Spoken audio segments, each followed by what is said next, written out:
We're talking about the darkest hour in your career, but what was the darkest hour for you in writing? Did you ever feel like throwing up your hands and quitting? Well, I think every writer goes through that, especially when they get the big rejection letters.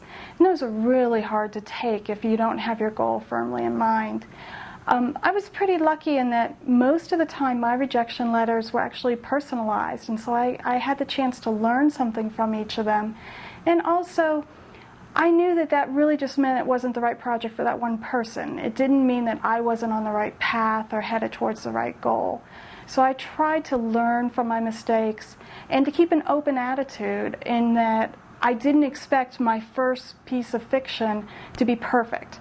I knew that I always had to keep working and trying to write more and to improve my writing and to reach an audience. Did you have to rewrite? Did you do a lot of rewriting? Well, for Lifelines, because we had such a broad concept to start with, my editor, Shannon at Berkeley, we did work together very closely. And so I wrote the actual first draft, about 400 pages of manuscript, pretty quickly. But that's because then we went back and we fine-tuned it and polished it to fit into the concept that we wanted to achieve. What keeps you going and what keeps you inspired? Well, as a doctor, my patients inspire me, and I learn more from them than I could from any medical textbook.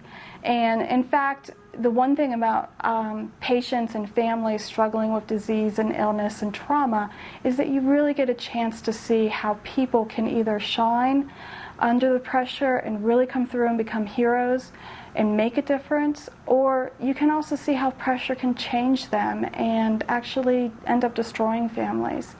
So that really keeps me going. Plus, it gives me an opportunity to see all spectrums of people and what can really happen. And I incorporate all that into my writing. And what keeps you going in the writing side? I mean, do you have any little quirks? Well, I'm pretty much just addicted to it. I probably would need a 12-step program to stop. But my biggest thrill of writing is that when I can actually surprise myself. If I start writing a scene, because I don't plot ahead of time, so I have no idea what's going to happen when I sit down and start writing, and all of a sudden the characters take over and they surprise me, that to me is just so thrilling and exciting that it feeds that addiction and I have to come back and do more.